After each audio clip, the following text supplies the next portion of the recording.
June 15th, 2024.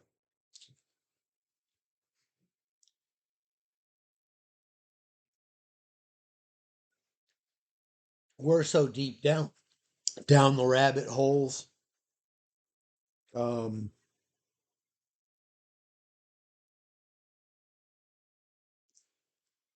I'm not sure how much further we can dig them at this point.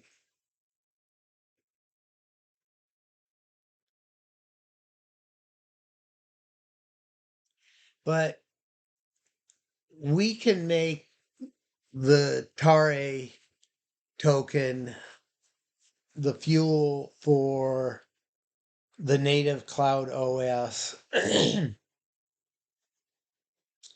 And so we have a model there, a business model, a project model to act like these other ICO projects that are out there. And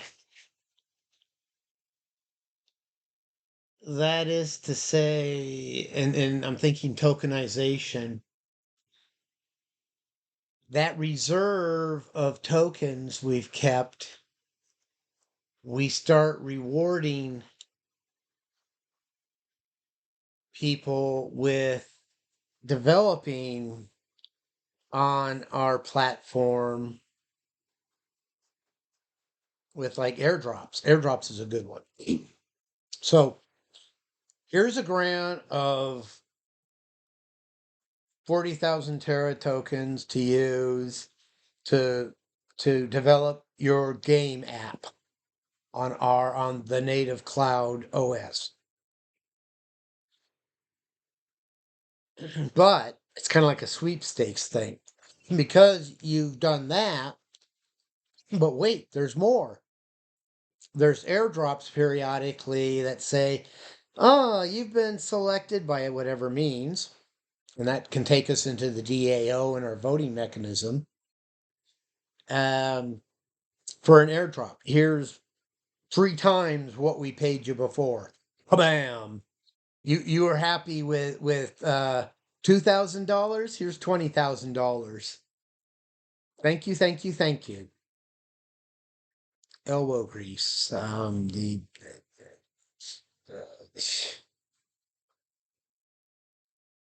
If you don't see the power in that, I'm sorry, but you need apps. If you're gonna have an OS, you got to have an apps for it. And we're so beyond the machine because this OS runs on the grand machine. Ain't no bigger than that. Can't be any bigger than that. So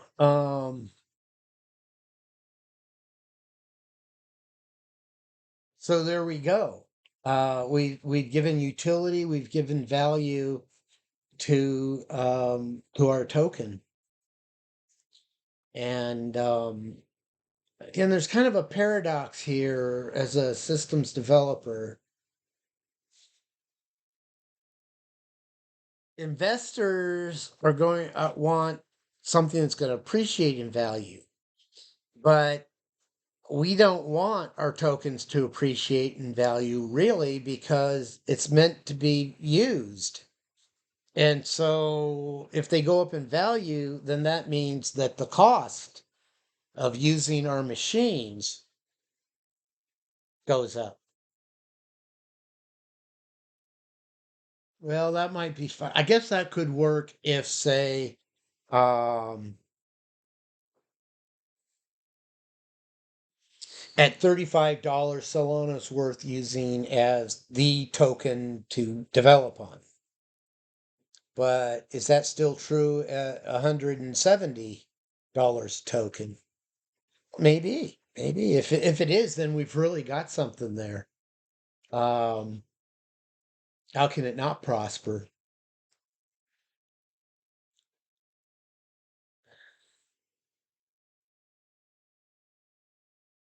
But that's a flipping model. People are buying your asset because they're hoping to flip it. But we're talking about making a meme token into a utility token. So you use it for stuff. So people are going to want it to be cheap. So in that case, we want to make it as cheap as we can while still making enough for us that it's lucrative, that we're a going concern, that there's a net gain. Um, Ideally, there's net gain that's going to beat any other business model. Now, let's discuss that a little bit in the overall grand vision of Green Terror, because taken in that, cyberspace offers so much opportunity and low risk, high reward that why would we go anywhere else?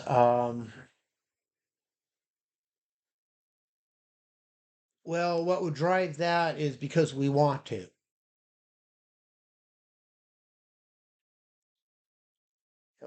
Willpower, because we want to. Like that song. Why did he leave the keys upon the table? Because he wanted to. Um, or Dave the Barbarian. Yeah. Well, I wouldn't boss you around so much if I didn't want to. So anyhow, why? Because we want to.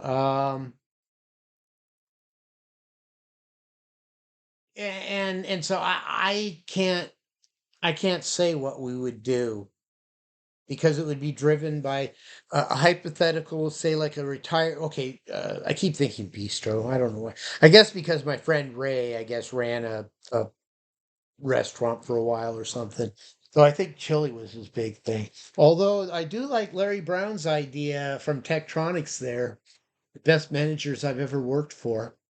Not that I liked him. I mean, you don't have to like a manager, but he's a damn good manager. Anyhow, he was staring layoffs at Tektronix in the face. He said, "Well, if they lay me off, which would have been stupid, by the way, incredibly talented and experienced manager." But anyhow, he said he's going to open up a drive-through chili bowl restaurant. You know, his idea was to take big things of sourdough bread, hollow them out, and fill them with chili, and sell that. Like at Wendy's or McDonald's or whatever. Drive through chili bowl. So there's lots of ideas. So getting back to the bistro thing, because that's just where my mind seems to be going for some reason. Say someone's a retired bistro owner, but they like doing bistro stuff and they like being responsible for a bistro. I'll fund that. I'll fund that so let's get back to voting. The DAO. DAO is the 21st century way to do voting. And if this government can ever get straightened out, I would not be surprised if within 10 years that's the way the United States government handles voting, through a DAO in cyberspace. It just makes sense. In a debate, the current 20th century paradigm for voting is so flawed and so perilous and so broken that it's not the way to go. But we're not trying to take over any governments. Well, not yet, anyhow.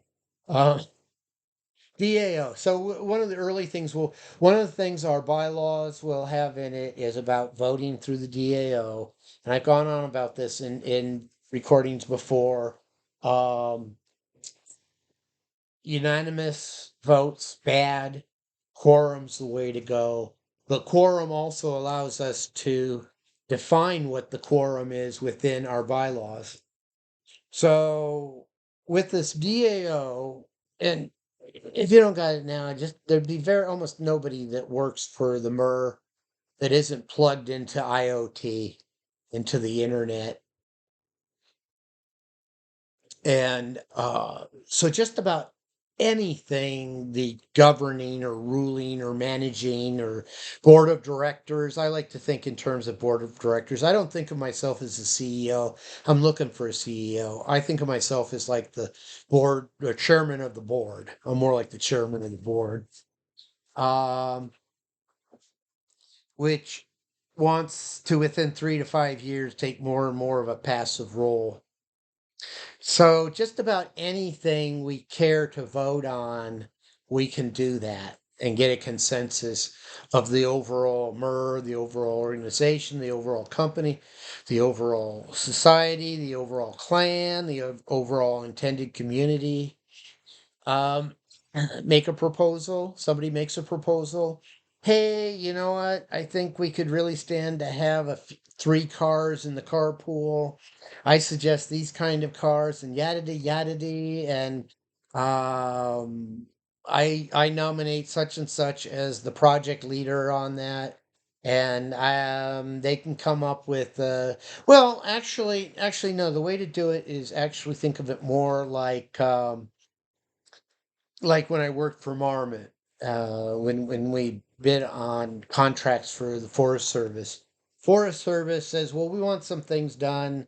They send out an RFP, request for proposal. Potential contractors, in this case, potential project managers, make a proposal. Say, "Oh, I think I can do this with those specifications. I can satisfy those specifications. Plus, I can provide these benefits and features, and I think I can do it for a budget of 200,000, say." And everybody can vote on it and say, "Yeah, I want to take our $200,000 that's up for asset purchase and put it into this project." Um, and that's how things get decided. Okay, so then that's a whole project goes off and does its thing. A lot of group communication. I'll cover my intimacy stack. Um, I like calling it intimacy stack because I think that makes a better potential buzzword out of it. What the intimacy stack is, and I think down like this, but we probably should think Maslow's ladder rather, bottom up. So the intimacy stack you have, well, first of all, you want security. You want safety and security. Next, you want to build on trust. Once you got trust going, you want to facilitate communication, encourage communication. Once you've got a communication layer going, then you're ready to indulge in the intimacy layer. Forget about sex and stuff like that. Not that that doesn't involve intimacy, but put it aside. By intimacy, I'm talking about like social engagements, getting to know people, each other better. Playing games is an excellent one. Having a dance party, having an ice cream social. I would like to have it be let's vote on that. I'd like it to be a standard policy that project completions are celebrated with an ice cream social. So I'll get together at some location, or maybe multiple locations, maybe 4 o'clock on this date, on this day. All our headquarters are going to host an ice cream social to celebrate the completion of this project, right? That kind of stuff.